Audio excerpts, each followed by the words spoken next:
It's Govinda Singh, 1984, Governor of 84 area, OSNST, and this is some shit I just want to get off my chest now.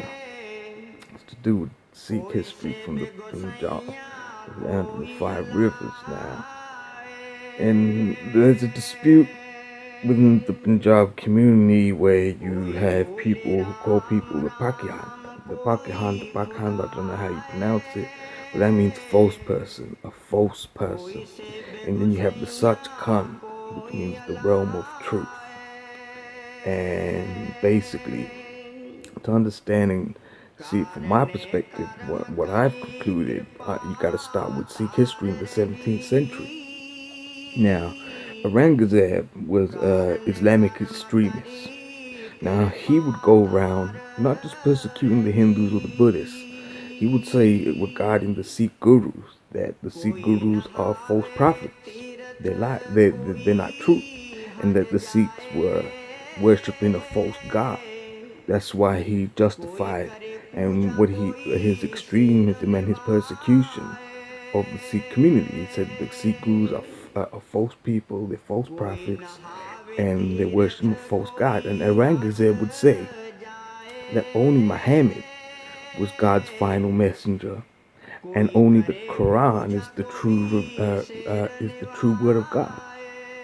Yeah, you understand what I'm saying? So Aurangzeb said the Quran is the only true word of God, and Muhammad is his last final messenger. Now, in the Sikh history, in the Sikh community, you have those who go around, and when Aurangzeb did this, he persecuted Guru Gobind Singh's family. That's the 10th living Guru of the Sikh pantheon. And Guru Gobind Singh sacrificed his whole family, his father, his mother, his sons, to resist that sort of extremism that Aurangzeb was trying to justify. Now, all the way here in 2019, you have these Bhindranwala loyalists. Now, the Bhindranwala loyalists claim to be devotees of Guru Gobind Singh. Now, what they do, they go around the Dadas. Now, Dadas are communities, a congregation that have a living, breathing spiritual master. And the Bhindranwala loyalists, the radicals, they will say to the Dadas that that's a Pakihand. That's a false person. That's no guru. That's a liar. That's a false person. And then the Bhindranwala loyalists will say that only Guru Gobind Singh's the final living guru, and only the Guru Granth Sahib is the final guru of the Sikh community. Does that remind you of anyone else's extremism, man? For the Bhindranwala bastards to go around and do in Guru Gobind Singh's name, the master who sacrificed his whole life and his whole family's life to repel that sort of Islamic extremism, where Aurangzeb was saying that the Sikh gurus are false prophets and they worship a false god, and only the Quran is the word of God, and only Muhammad is God's final messenger. Now, for Bhindranwala loyalists to go to Vedas and say those are false masters, the gurus of the Vedas, the Ravidass or the Radha Soami, the Naamdhari, that they're false masters, they're false gurus, and only the Guru Granth Sahib is the word of the Satguru, of the word of the gurus, and that's the only true word of the guru, and you can only accept the Guru Granth Sahib. Do you think Guru Gobind Singh would accept that sort of extremism, that radicalism in his name, when he sacrificed and his whole family died resisting that sort of extremism in Islamic's name? You think he'd support that shit, man? Hell fucking no. Guru Gobind Singh will slap those Bhindranwala fuckers up, man. That's treason to behave like that in the master's name.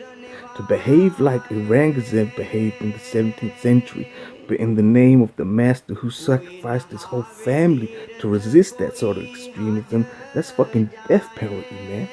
It's as simple as that. Now, I'm not saying that all these datas are such cunts. I ain't gonna claim that. There's some fucking dodgy motherfuckers out there, man. I saw that fucking video on YouTube the other day where this man was singing, "I am the love charger, I am the love charger." It's like, fuck that shit, man. I'm into scientific evolution. I'm not into that fucking bullshit, man. But at the end of the day, I'm talking about the living, breathing masters who do not force or tell people that they have to sit and listen to what they're saying. People listen to them out of their own choice, their own free will. And these masters build health facilities, medication for the poor, provide food for the needy, build hospitals and shit, and help and take care of their community. And they get a following, and people respect and love them and admire them. Do you think Guru Gobind Singh was gonna chastise them or fucking persecute? He'd be proud of them, man. So people that Guru Gobind Singh will be proud of, these Bhindranwala radicals are going around persecuting and harassing and calling lies and slandering as false persons, man. What they're doing is fucking wrong.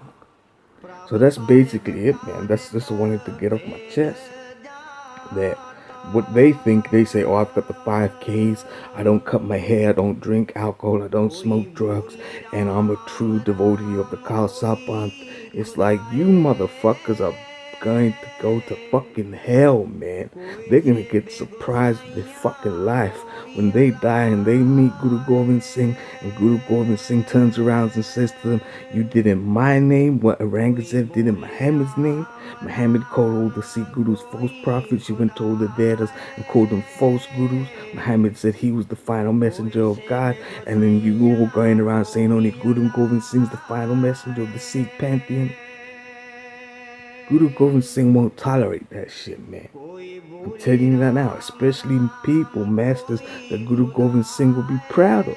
Now, in the Japji Sahib, man, it says there's so many Shivas, there's so many Krishnas, man, there's so many Buddhas. That was the observation of the first Guru of Sikhism, Guru Nanak Dev Ji, man. And Guru Nanak Dev Ji observed society, said there's so many Devis, there's so many goddesses, there's so many Lord Buddhas, man, there's so many Lord Krishnas, there's so many Shivas, there's just so many, man. Because that's an observation in the 14th century, that wherever the avatars of the Almighty Divine Energy is needed, the avatars will manifest to help and protect the community wherever they're needed. That means they'll be in more than one place at one motherfucking time, man. So when someone in Punjab says, this is my Krishna, I didn't say he's your Lord Krishna, I said he's my Lord Krishna. When someone says, I didn't say he's your Lord Shiva, he's my Lord Shiva. I didn't say he's your Lord Buddha, I said he's my Lord Buddha. And then the Bhindranwalas all come to the dead and say, that's false, false, false, that's a lie. It's like, what the fuck, man? That's crossing the fucking line. So when they show pictures of them getting their ass kicked to the Westerners to try to say that they're getting persecuted, it's like the Vedas will explain to the Western authorities, do you want to know why, man? They're slandering good people, man. People just want to help people, man. You know what I'm saying? We don't tolerate slander where I'm from, man. And if you know anything about me, if you know what those assholes did to me in 2008, 2010, all I'm gonna say is I'll fucking die, man, to make sure no other master goes through what I was put through. So someone can be born in Punjab and not have to go through any persecution or slander, and can express themselves freely and be philosophical, and if they get a following because of it, then so be it. And if they don't, then they don't. Because don't get it twisted, man. Those assholes murdered the Ravidass, Guru Rama and Nand. In the 1980s, they shot Darshan Das. That's how nasty they are. But at the end of the day, I ain't gonna tolerate that shit, man. As simple as that. You go around behaving in Guru Gobind Singh's name the way Aurangzeb behaved in Muhammad's name and try to justify that shit. I say Guru Gobind Singh's my father, man. And I ain't gonna allow you to bring down his reputation like that, man. I'm gonna fuck you up, man. And as simple as that. The reality is I get my ass kicked because I'm not a fighter, man. I can't fight. I got no physical strength. But I will verbally speak out against what the fuck you're doing, man. As simple as that. Om Namah Shivaya. Om Mane Padme Hum. Hare Krishna, Hare Rama. Sita Ram. Om Ka Satnam. As simple as that, man.